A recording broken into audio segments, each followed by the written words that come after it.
Bonjour, une petite vidéo pour faire le bilan des 4400 premiers kilomètres de cette Corsa électrique. Alors, c'est une voiture qui a été acquise en plein hiver, mi-novembre, et nous l'utilisons depuis 2 mois, et elle a déjà 4000 kilomètres. Elle roule vraiment beaucoup. Alors, j'ai rien à vendre, donc tant qu'à faire, je vous la montre telle qu'elle est, c'est-à-dire sale. C'est une voiture qui est hyper salissante. Terriblement salissante, elle récupère tout, la poussière et tout, c'est terrible. Dans le coffre, il n'y a pas de roue de secours, on a rajouté un câble de recharge.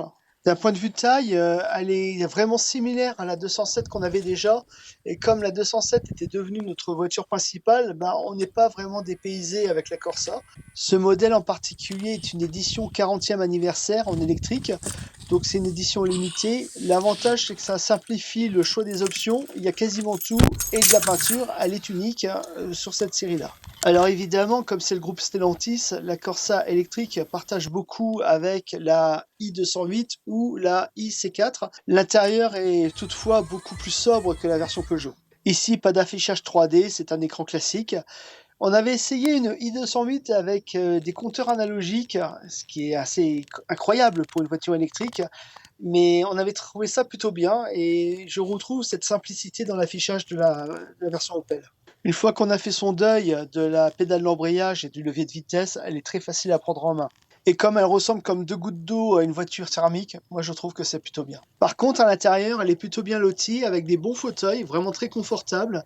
Le GPS, le volant chauffant, les sièges avant chauffants, les 4 vitres sont électriques, les phares sont automatiques, ils passent automatiquement en plein phare ou en croisement. Elle lit les panneaux, elle est capable de détecter un véhicule qui s'arrête brutalement devant vous, et les vitres arrière sont teintées, ce qui permet d'être finalement assez à l'aise dedans. Elle est un peu sombre. La visibilité de la lunette arrière est nulle, mais heureusement, ça c'est corrigé par la caméra de recul. L'ergonomie de la console centrale est assez bizarre. Il faut parfois aller chercher des options assez loin dans des sous-menus. Le TomTom est pas si mauvais que ça, excepté son ergonomie qui est cette fois catastrophique. C'est dommage parce que pour la navigation, il est plutôt bon.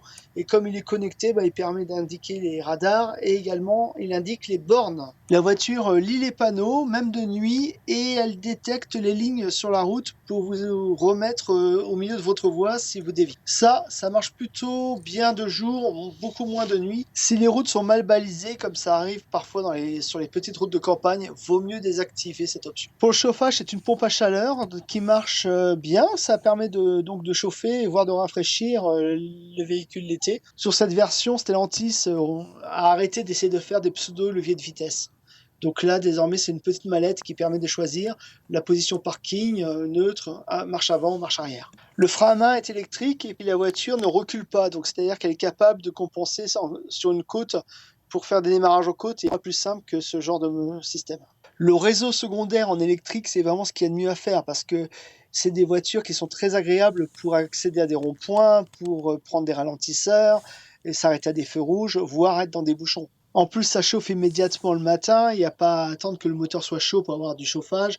Voilà. Tout ça, vous le payez en consommation électrique, il ne faut pas vous leurrer, mais c'est vachement agréable. Alors, comme cette voiture, je l'ai eue en hiver et que pour l'instant, je n'ai pas encore testé sous des bonnes températures, je ne connais que la consommation hivernale, qui est d'environ 230 km entre 100 et 12% au moment où la première alerte sur la batterie faible était annoncée.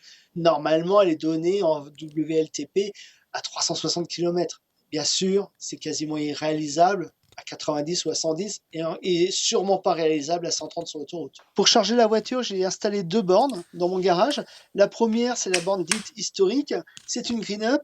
Ça permet de charger à 3,7 kW et en gros, en 12 heures, on récupère 70% de batterie. Cette borne est adossée à un système de relais connecté en Wi-Fi, ce qui me permet de déclencher ou de couper à distance la recharge et également de suivre la consommation.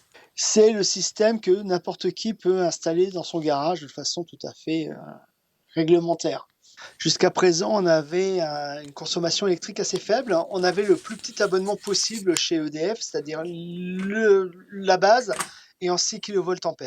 Donc ça n'a pas loupé, quand on recharge la voiture, ça interdit finalement de lancer une lessive, de chauffer la maison ou de lancer le lave-linge en même temps.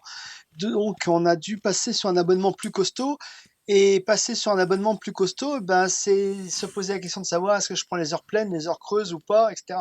Bon, arrive le tarif Tempo, qui est un tarif en 9 kVA, ça nous fait 16 ampères de plus, donc 45 au lieu de 32. Et là, ben, j'ai mis une seconde borne. L'avantage de cette seconde borne, c'est une borne qui charge en 32 ampères et elle me permet de charger en 8 heures, les 8 heures d'heure creuse, intégralement la voiture.